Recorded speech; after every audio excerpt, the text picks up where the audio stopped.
Take it on, take it on, take it on, take it on back.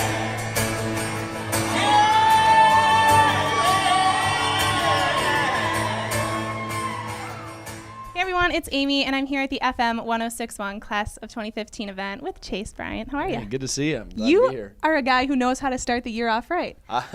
It's been a good year. It's been a good start. We just announced we're out with Tim McGraw this summer, and How Lee Bryce and the crazy is Cadillac that? 3 through the spring, and we're doing our first Take It On Back tour starting next week. So Dang. very excited. Yeah. You like the sound of that? I do. It's weird, growing up as a kid, you worry and you wonder if it's ever going to happen, and it's all happening. So I'm pretty excited. So. What can people expect from a Chase Bryant performance if they come see you? Oh, it's very energetic. It's very heartfelt. For me, I think for me the biggest thing is just putting on a show for the crowd and giving them what they came for and what they paid for too. I mean, a big deal for me growing up as a kid was just going to shows that I felt like I was getting everything I went to go see, and so it's very action packed. Let's talk about your single, Take It On Back. Yeah. It cracked the top 10. It is. It's at 10 this week. Yeah, That's- yeah. Another.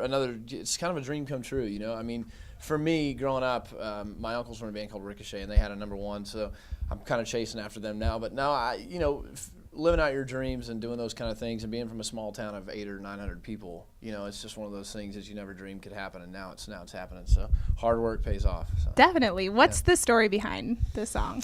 Well, funny enough, I'd been writing for, I guess about 2 or 3 years. This song's about 2 or 3 years old. And so I walked into a writing room with a guy named Tommy Lee James and a guy named Dylan Altman. Dylan wrote Barefoot Blue Jean Night, and Tommy had wrote She's My Kind of Rain and some One Direction hits and some other stuff like that. So we walked into a room, and we were kind of frustrated because I was writing songs that were getting on hold and not put on records, and I thought, I just want to write a song that I think is me now, And so we walked in, and in about an hour it was done. And everybody always asks, who is the South Georgia Stunner? And I don't know. I've never met the South Georgia Stunner. So I've never dated a girl from Georgia nor known anybody there. So She's still out there, I guess.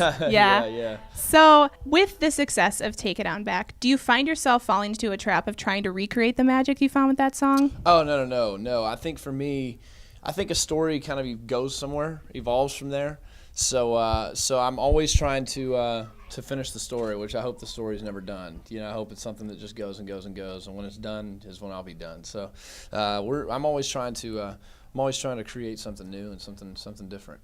Well, we mentioned your debut EP is out now. When can people expect new music? Sooner rather we're than hoping, later? Yeah, we just finished our record, just mastered it, and we're working on artwork and all that fun stuff. So hopefully in the next few months you'll be hearing something about my first record. Did you have a hand in producing this one? I did. I produced this record. I co-produced it with a buddy of mine, Derek George, who's my best friend. He produced Randy Houser, Joe Nichols, and a bunch of other guys. And played all the guitars and, of course, sang all over it and all that fun stuff. But, it's all, when you hear it, it is definitely me. It is me all over that record. So, yeah, that's all me. I wrote all the songs on it, so very excited about that. Great. You mentioned that you're a guy of many hats. You're a singer, you're a guitar player, you're a songwriter, you're a producer. What's been your favorite role so far? Oh, man, probably a live performer. Yeah. Going out every night and getting to play every night, I think, is my favorite. I always wanted to travel the country, but I wanted to travel it not in an RV. I wanted to travel in a bus, playing music to people, or a van, or whatever it may be. But getting out and playing 300 and some odd days a year has been my favorite so far. I don't need to be home. I need to be out playing. So that's been really fun, and having people accept that has been it's definitely been my favorite part. Yeah. You mentioned earlier your uncles were in the band Ricochet with their #1 song, Daddy's Money. Yeah. Your grandpa played with Roy Orbison, Waylon Jennings, Buddy Holly. Yeah. How does it feel to you to write your own chapter in your family story? It's very, I feel like growing up in that family wasn't very forced for me to play music. It should have probably been, with them being the musicians. None of my younger cousins really play much, so I'm kind of the first and kind of maybe hopefully not the last one. But it's just, like I said, it's another chapter to the book, and hopefully, that's not the last one. Hopefully people still carry it out in my family. But it's just really neat to know that that's still going, and there's still people doing that, So I could be doing a lot of other things, but thank God it's music. Take it on back to the truck band blanket. Hold